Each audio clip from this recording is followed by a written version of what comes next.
Hello friend, मेरा नाम है अशोक चौरसिया और स्वागत है आप सबका हमारे YouTube channel education teach Ashok में।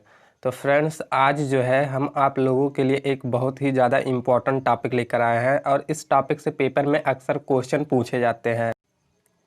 तो आज का जो हमारा टॉपिक है ये है लोकतंत्र के 4 स्तंभ। इस वीडियो में हम आपको बताएंगे कि लोकतंत्र के कितने स्तंभ होते हैं और कौन कौन से होते हैं, और इनका सीरियल वाइज क्रम भी बताएंगे कि इसको कैसे हम लोग याद रख सकते हैं। तो फ्रेंड्स, इस टॉपिक को जो है हम आप सबको ट्रिकी मेथड से पढ़ाएंगे और वॉलपेपर के माध्यम से भी आप लोग को समझाएंगे। हर एक चीज़ पूरा डिटेल्स में बताएंगे, साथ ही साथ बताएंगे कि इस टॉपिक से किस प्रकार के क्वेश्चन पेपर में पूछे जाते हैं। तो फिर चलिए वीडियो स्टार्ट करते हैं। अब देखिए फ्रेंड्स, पहला चीज़ तो ये जान लेते हैं कि लोकतंत्र के 4 स्तंभ होते हैं। तो फिर आइए जान लेते हैं कि लोकतंत्र के जो 4 स्तंभ होते हैं इनके नाम क्या क्या हैं। तो देखिए, पहला जो स्तंभ होता है ये होता है विधायिका, जिसे हम लोग संसद भी बोलते हैं। और जो दूसरा स्तंभ होता है ये होता है कार्यपालिका। फिर जो लोकतंत्र का तीसरा स्तंभ होता है ये होता है न्यायपालिका। और जो चौथा स्तंभ होता है ये होता है पत्रकारिता, जिसे हम लोग मीडिया या प्रेस के नाम से भी जानते हैं। तो फ्रेंड्स, पेपर में इस टाइप का क्वेश्चन पूछा जाता है कि लोकतंत्र के चौथे स्तंभ का क्या नाम है। तो ऑप्शन में आपको दे देगा विधायिका, कार्यपालिका, न्यायपालिका और पत्रकारिता। तो फ्रेंड्स, आज हम इस वीडियो में आपको बताएंगे कि लोकतंत्र का पहला स्तंभ, दूसरा स्तंभ, तीसरा स्तंभ और चौथा स्तंभ कैसे सीरियल वाइज से याद करेंगे। तो फ्रेंड्स, आप लोगों से बस एक ही रिक्वेस्ट है कि आप लोग वीडियो को अंत तक देखिएगा। हम गारंटी के साथ कहते हैं कि आप कभी जीवन में नहीं भूलेंगे। तो चलिए देख लेते हैं। देखिए, लोकतंत्र का पहला स्तंभ होता है विधायिका। अब देखिए, इसको कैसे हम लोग दिमाग में याद रखेंगे। अब देखिए, यहाँ पे कुछ फिगर दिए हुए हैं। यहाँ पे एक लड़की की विदाई हो रही है। तो देखिए, जब विदाई हो रही है तो विदा मतलब विधायिका। तो लोकतंत्र का जो पहला स्तंभ है ये विधायिका हो गया। फिर लोकतंत्र का दूसरा स्तंभ है कार्यपालिका। अब देखिए, जब लड़की का विदाई होगा तो वो अपने घर जाएगी। जब वो अपने घर जाएगी तो वहाँ पे कुछ काम काज करेगी, जैसे बर्तन धुलना, झाड़ू लगाना और कोई काम करेगी। तो अगर जब कार्य करेगी मतलब कार्यपालिका। जो लोकतंत्र का दूसरा स्तंभ है ये हो गया कार्यपालिका। फिर देखिए, जब वो कार्य करेगी तो अगर कार्य जो है बहू अच्छे ढंग से नहीं करेगी तो सास और बहू में झगड़ा होगा। जब झगड़ा होगा तो ये जो मामला है ये ग्राम पंचायत के पास पहुंचेगा। जब ग्राम पंचायत में ये फैसला जाएगा तो वहाँ के जो मुखिया हैं वो न्याय सुनाते हैं। तो न्याय जो है ये बहू के पक्ष में जाता है, तो बहू जो है यहाँ पे विजेता हो जाती है। तो जब ग्राम पंचायत में ये मामला जाएगा तो वहाँ पे न्याय होगा। न्याय होगा मतलब न्यायपालिका। जो लोकतंत्र का तीसरा स्तंभ है ये न्यायपालिका हो गया। फिर देखिए, जब ये न्याय जो है बहू के पक्ष में जाएगा तो बहू जो है प्रसन्न होगी। जब बहू प्रसन्न होगी तो ये जो है ये मीडिया में चली जाएगी। लोग इसे जान जाएंगे तो ये जो है मीडिया या प्रेस में चली जाएगी। तो मीडिया वाले इसके पास आएंगे, तो देखिए मीडिया वाले इसके पास आएंगे, मतलब मीडिया से हो गया पत्रकारिता या मीडिया। तो फ्रेंड देखिए, हम लोग कितने आसानी से लोकतंत्र के चारों स्तंभ को याद कर लिए। तो आइए फिर एक बार और रिपीट कर देते हैं। देखिए, लड़की का विदाई होगा, होगा मतलब विधायिका। तो लोकतंत्र का जो पहला स्तंभ है ये विधायिका हो गया।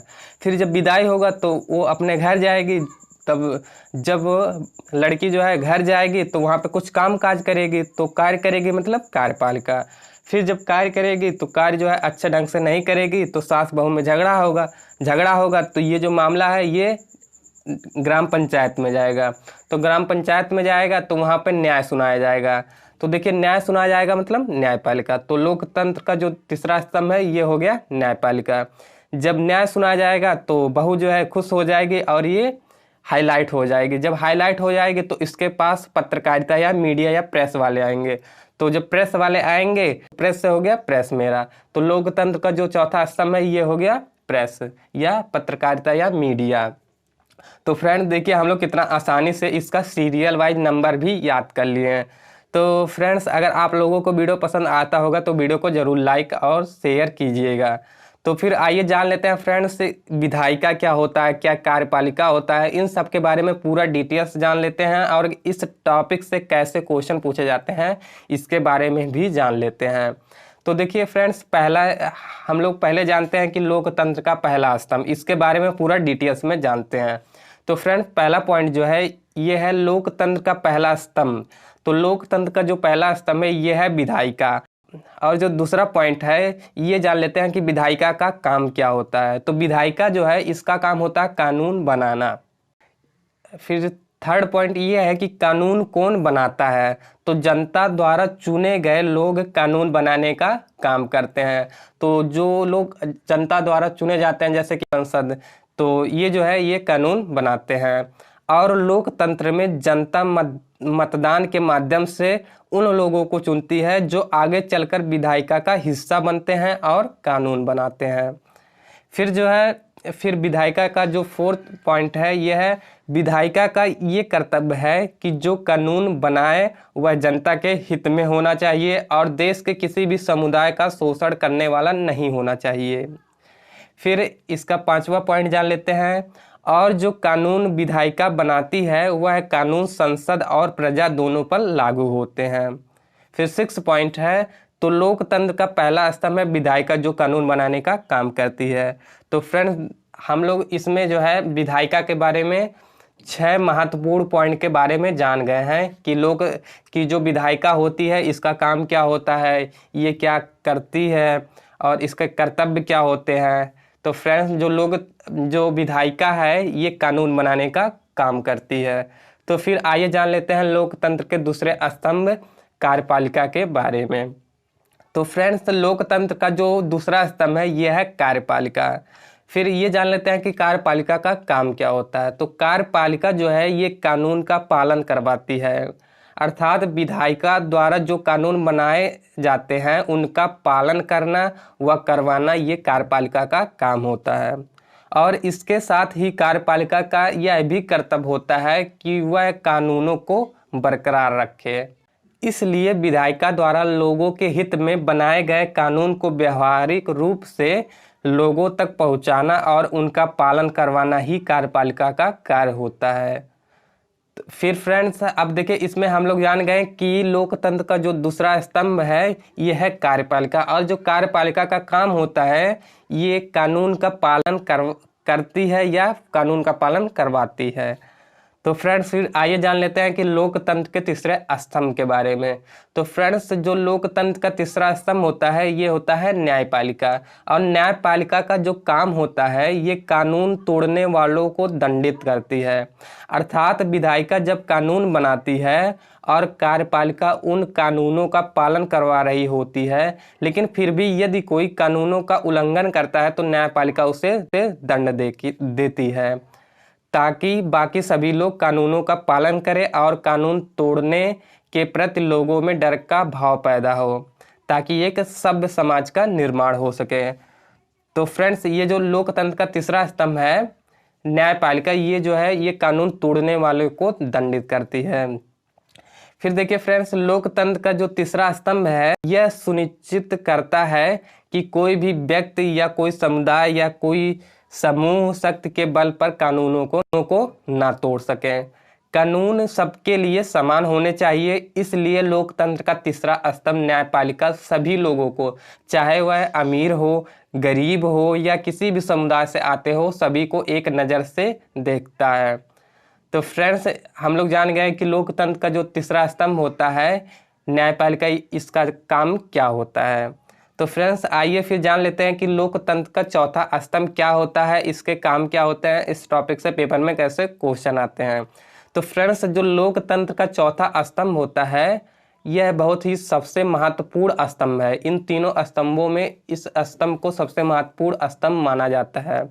तो लोकतंत्र का जो चौथा स्तंभ है यह है पत्रकारिता, जिसे हम लोग आम बोलचाल की भाषा में मीडिया या प्रेस के नाम से जानते हैं। फिर फ्रेंड्स, जान लेते हैं कि मीडिया का काम क्या होता है। तो देखिए, मीडिया का यह काम होता है कि वह विधायिका, कार्यपालिका और न्यायपालिका तीनों पर नज़र रखे और क्या ये तीनों अच्छे से अपना काम कर रहे हैं या नहीं, इसकी भी जानकारी लोगों को दे।